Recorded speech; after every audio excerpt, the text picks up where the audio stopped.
So when you get ready to start your Project One Celebrity Shapes Portrait, try to use this video tutorial as a guide as to how to get started. I've already placed my image that I would like to use onto a new document. I've made it into a template layer. We know that because we see the shapes versus the eyeball, and I can toggle back and forth. Make sure that your template layer is locked. That's really important. I created a new layer, layer number 2, and it's activated because it's already selected. Don't worry if your image is a little too small or a little too big for the area of the 8.5 by 11 artboard. As you can see, I have a little bit hanging off of the sides. I actually made this portrait a little bit bigger just so it could cover most of the space. The best way to get started with this assignment is to work from the background to the foreground. So I'm actually going to double click on where it says layer 2, and I'm going to put and title it background. Okay. Don't feel overwhelmed that you have to be responsible for every single little piece in the background. I'm just going to require at the very least that you have a solid block of color. So an easy way to do that, easy cheat sheet way, I'm going to toggle the visibility off of my template layer so I can just see the artboard. I'm going to take my shapes tool, so in this case I'm going to choose rectangle since that's the proportion and shape of my artboard. I'm going to just pick a solid color. I noticed within my template there are a lot of greens and oranges. I'm actually going to double click and select a green color. I'll make it a medium value. Press OK. I'm going to go up to the upper left hand corner of my artboard. I'm going to click and drag so that way it can fit. And you'll notice that the sides of your rectangle will sort of snap to the edges. Boom, you have a background for this assignment. If you want to explore doing gradients, you're more than welcome to. Just for reference, let me get rid of this and let's go through a gradient. So Command Z or Control Z. Right under here where you have your solid color, mine happens to be green, next to it it says gradient. You click on gradient, your gradients panel will come up. You can choose between linear or radial. Linear means that the color is going to change from left to right or top to bottom. Radial means that it's going to be coming from an epicenter. Linear looks a little more appropriate for this exercise if you want to go this route. You notice that it has white to black. You can actually click on the solid little boxes twice and you get a little bit of a palette of colors here. You can choose between swatches or color. You can double click. Oh, it's a little bit easier to do swatches. Where if I want green, I now have green to black. I want to get out of this panel, so I'm going to click back on my main gradient box here. I'm going to go all the way over to black, and I'm going to double click on the black box. And on my swatches, I noticed that there was a little bit of orange in there, so I may want to check off the orange. Okay, so now you notice that it's changed from green to orange. I'm going to click back on my gradient profile here. And again, very same idea. I can go up to the top left corner and I can click and drag it out and it will snap, and now I have a gradient. This is completely up to you. If you feel that you want to explore this, you're more than welcome to. It's not a requirement for this assignment. The base requirement is that you have one solid color for your background. So for mine, I'm actually going to keep it as a gradient because that seems pretty good. I'm going to go up to Window, go back to my Layers panel. I now have the background set up. I'm actually going to toggle the visibility back on to the template, but you might notice that it's a little difficult to see. Remember from our previous assignment, the logo fill exercise, you can always hit Command or Control if you're using Windows, Y, and it makes that layer that's above the template sort of disappear, but you can see what looks like a little bit of an outline around your artboard. So it's showing you the outlines because it is there. We are in outline mode right now. Okay, because that makes it a little bit easier for us to see. Another option that you can do, I'm going to press Command Y to go back to preview mode, is you can always click on the eyeball to make sure that it is visible or invisible.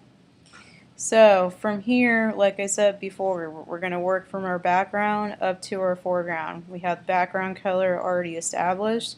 I'm going to lock my layer.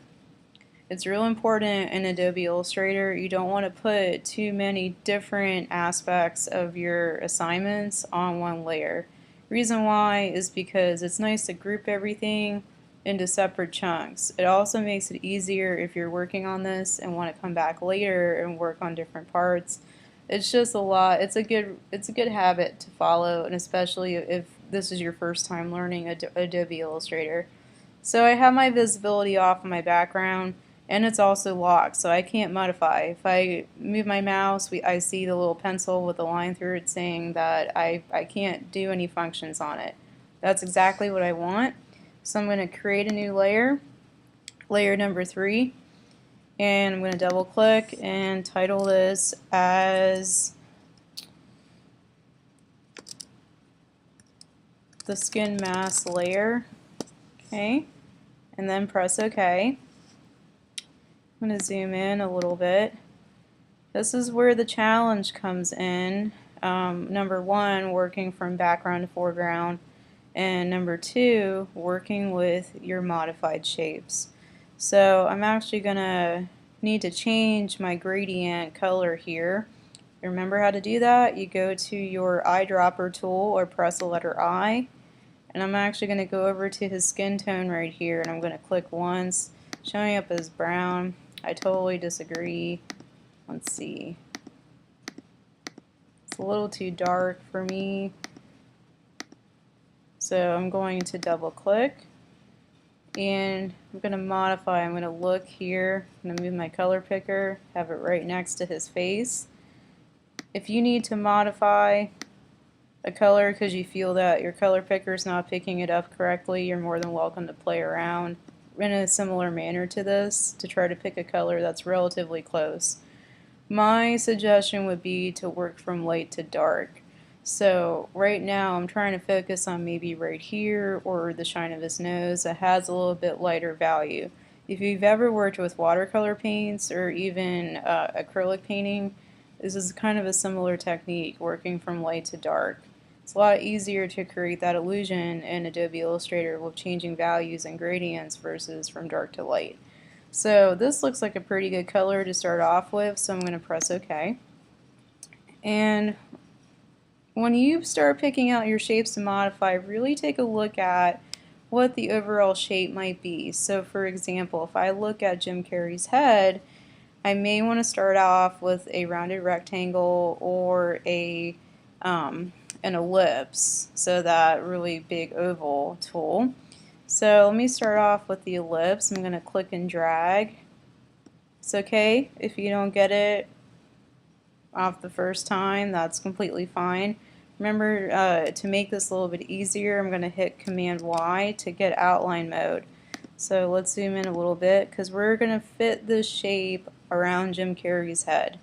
So I'm going to take my direct selection tool, my white arrow, I'm going to click on my anchor point. I'm going to try to make it work for what I need. Okay, so I'm just moving these anchor points around his face so that way it can work in the best way to our advantage. I'm going to start taking my handlebars and trying to mimic the little curve of his dimple of the side of his face. And I've had students in this assignment, you know, sometimes you can't get it exactly 100% as what you have found within your portrait that you have found off the internet. As long as you were relatively close, so roughly 80% close to what your portrait in reality looks like, I'm okay with that. This is supposed to be a stylized portrait of the celebrity. So that's a good starting point, good base for that shape. So I'm going to hit Command Y. Doesn't look very different than what we started off with, but it does cover that space. I'm going to hit OK.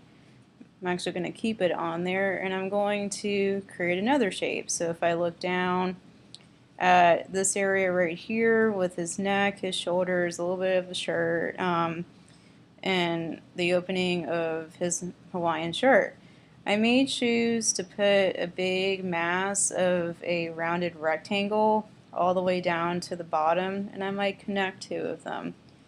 Reason why, very similar to watercolor or acrylic painting, working from light to dark, is you want to make sure, it's almost like you're taking your celebrity and you're imagining that you're doing, it is a digital painting of them in a sense, but it's almost like you are putting their skin down first and then you're putting the celebrity's clothes on top of the skin layer. That's the reason why I titled this particular layer Skin Mask, because what you're doing essentially is you're blocking out your digital illustration. If you've ever worked in painting or drawing, you work from broad to specific. And so you're blocking out all of these shapes, and then at the end, that's when you can focus on all of the details. So I'm going to actually take my rounded rectangle tool. I'm going to keep the same color.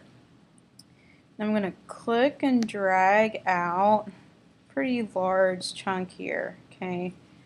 I can always modify this to make it work for me. So I'm going to take my direct selection tool, my white arrow.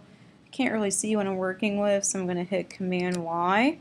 I see the outline of that rounded rectangle. I'm going to click it and drag it down. I'm going to turn it. Remember to turn any of your shapes. You need to go back to your selection tool, your black arrow. You get that bounding box. I'm going to go to the upper right hand corner. I get that double-headed arrow, and now I can move it a little bit to work for me. So that's a little bit better. I'm going to take my white arrow now, and I'm going to move this down a little bit more.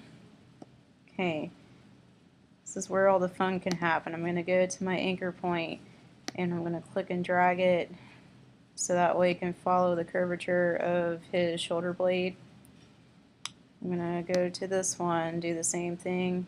It makes it work for the curvature of the shoulder blade.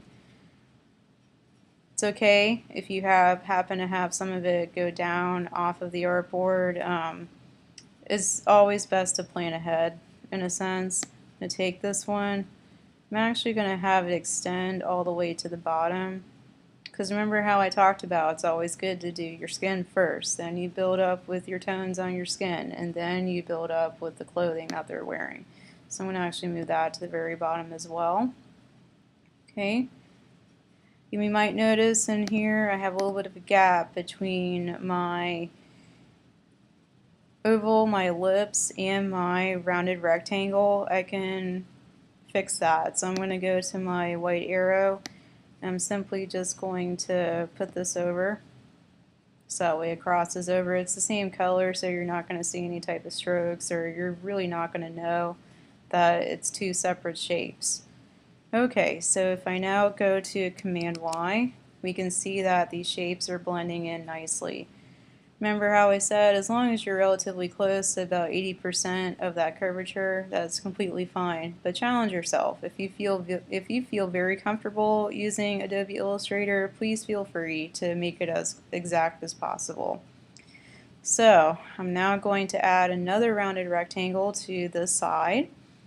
So let me go to my Shapes tools. I'm going to pull one out. I'm going to click and drag. Really difficult to see, so I'm going to hit Command Y, get all my outlines in outline mode, but I want to turn it, so I'm going to go up to my selection tool. I'm going to go up to a corner. I'm going to click and drag it so that way it works for me.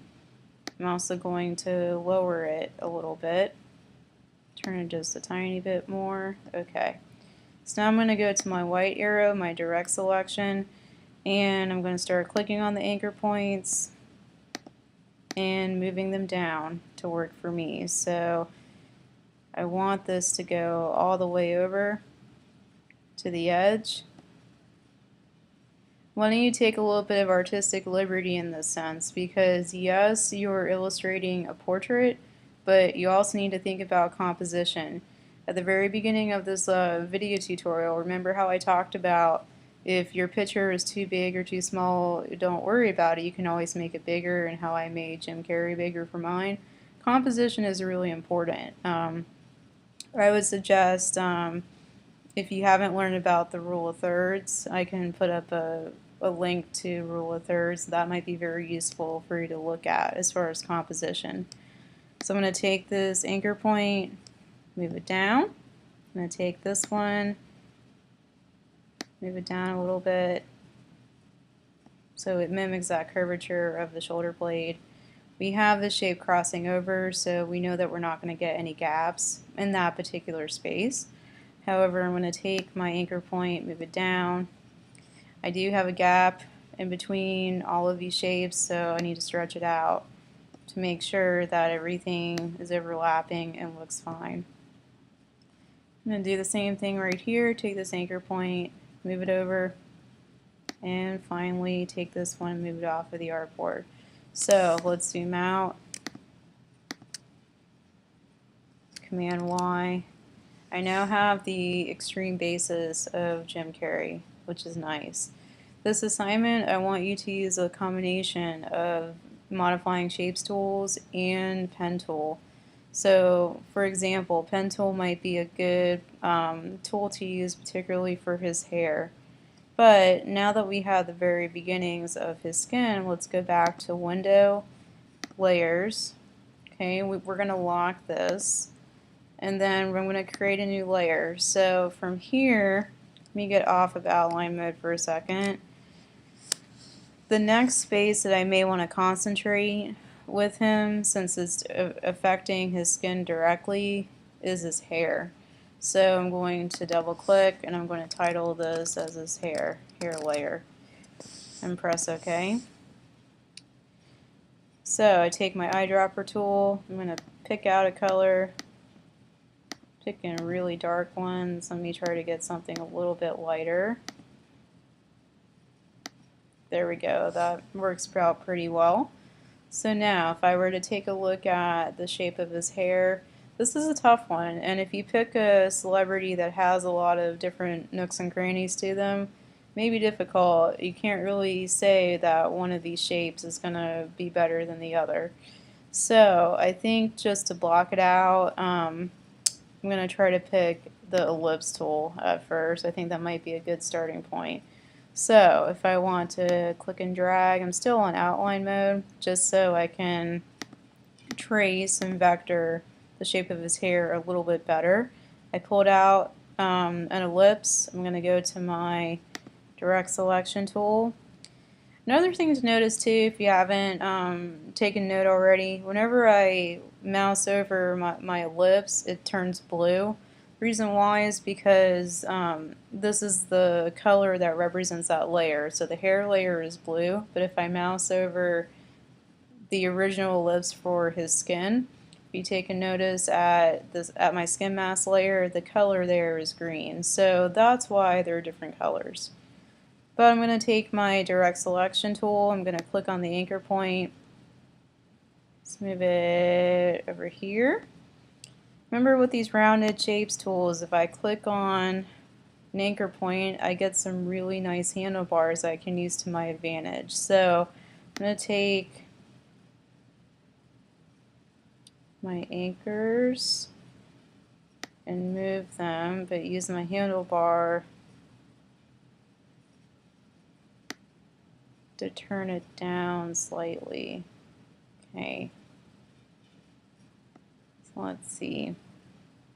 I'm going to move my anchor point upward.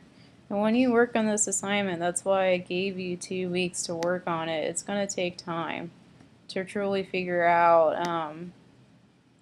how you want to modify the shapes tools and how you want to make it work for you. So I have a little bit of that ducktail going on, but his hairline's a little bit higher, so I'm going to take this anchor point, move it up a little bit. I'm going to take my handlebar and definitely move it out so it can follow the natural flow of his hair. Okay. My handlebars are getting pretty long, but that's okay because it's going to work for how outrageous his hair is. Okay, I'm going to zoom in, go back to my direct selection arrow, get a second handlebar. Okay, this is just blocking it out, so it's okay if it doesn't get it exactly off the first time. So I'm going to take this path. Okay, let's zoom out a little bit. Okay, so if I go to Command Y, I can see the very beginnings of his hair and that shape. But we need to get off of preview mode and go back to outline mode so that way we can get all of his hair accounted for. So I'm going to go back to my ellipse tool because I think that's pretty safe to say that that's probably the best solution for blocking out his hair in particular. So I'm going to click and drag out an ellipse. I want something a little bit skinnier for the side of his head. I'm going to go back to my direct selection. Let's move it over here, but I want to turn it so it fits the curvature of his head. I'm going to go back to my selection tool, go up to a corner, get the double-headed arrow and turn it. I'm also going to scale it a little bit more to what his head really is and what it really needs. So let's move this down a little bit. I'm going to go to a corner, just really try to scale it. Let's see. Make sure I'm covering the right spots as well.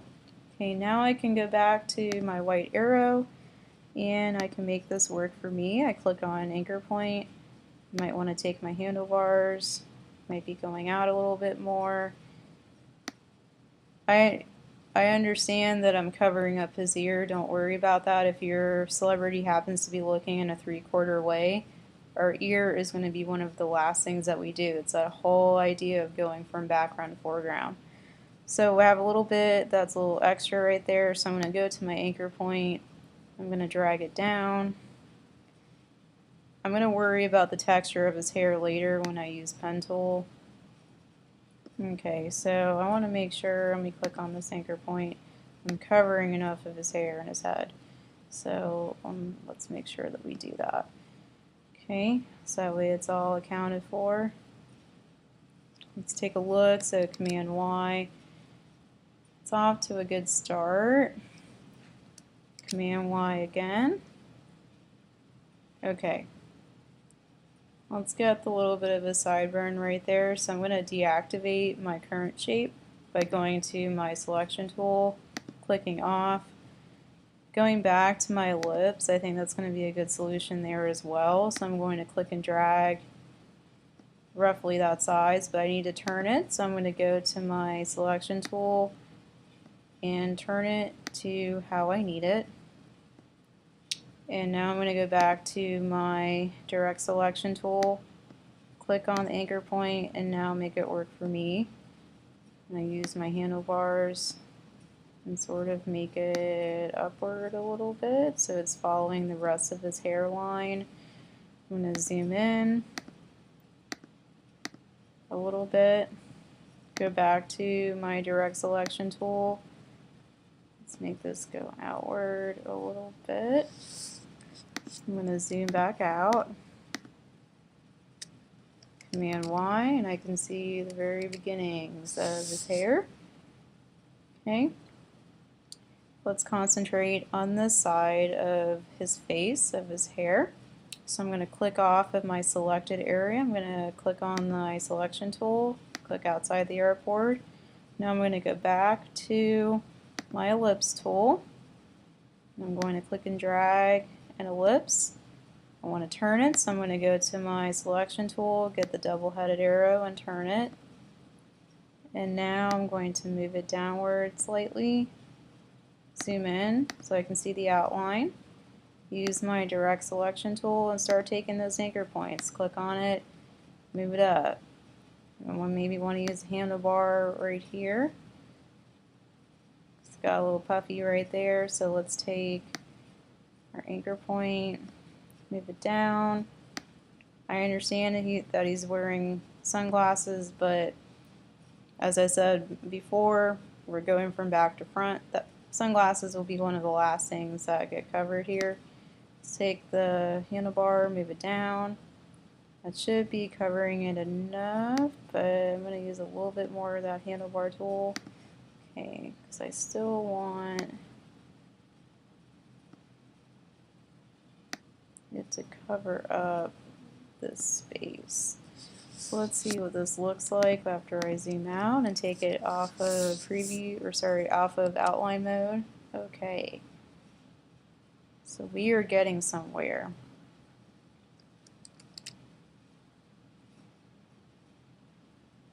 Okay. The next large area that I may want to mass out is his shirt. He's got a really colorful shirt. If your celebrity happens to be wearing multiple colors at one time, don't worry. I would only focus on picking out 1 or 2 colors at most, especially if this is a very new software to you.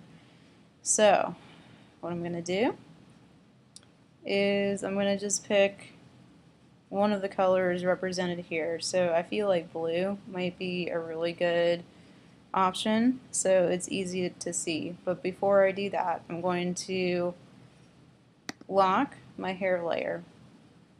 And I'm going to add a new layer, double click, and call it the shirt layer. Press OK. If I look at this space right here, I think rounded rectangle might be a good solution, but before I get started, I'm still on brown, so I want to go to my eyedropper tool. I'm going to pick out that blue right there. I really like it. And now I'm going to go to my rounded rectangle tool, and I'm going to click and drag out a rounded rectangle. I want to turn it, so I'm going to go to my black arrow and turn it. Let's see what we can do. Turn. Okay, we're off to a good starting point. So I'm going to click on my direct selection tool, start clicking on anchor points, and start blocking this out. That would be a good curvature.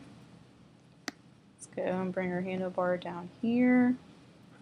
Let's bring our anchor point here. Now because I have him going off of the artboard, I need to remember to keep it consistent and go all the way down, even into the white space, because I want this to show up. Okay, let me see what that looks like. So Command Y. It's looking pretty good. Okay, so I'm going to go to Command Y to get back to outline mode. I think another rounded rectangle might be nice to put in this space. Same color, same layer. We're going to do rounded rectangle. We're going to pull it out. We're going to turn it. So take the black arrow, the selection tool, and turn it, twist it. And now we're going to go upward, go back to our direct selection tool, click on anchor point, and get started. So we're going to follow our previous line that we had, where his skin layer was. We're actually going to make it a little bit above that, because if you think about whenever you wear clothing, you're adding an extra layer to yourself, so it's going to make you look bigger than what you would be in real life. So think of your clothing layer as covering your celebrity. Move this one up. He's got a bit of a collar, so I'm going to take my anchor point and move it down a little bit. Let's move this down. We make sure that we go all the way down to the bottom of the artboard, because I want to make sure that this covers the entirety. So here's where a little bit of artistic liberty could take place, because we're not seeing anything beyond this area right here, a little bit of an undershirt and a little bit of his Hawaiian shirt. I can take this handlebar and I can move it down. I'm going to take this anchor point, I'm going to move it down off of the artboard so that way it is covering up that space. Now if I go off of outline mode, so Command Y, we can see that the basic blocking shape is taking form. Right. So if I wanted to see this in real time with my background color, I can always take off my template layer. I can put my background on and I can see the process so far. How far am I getting? So stay tuned for additional video tutorials on how to get more into values, get more into details, but I really expect by the end of this week that y'all definitely have your basic shapes blocked out and your basic body parts.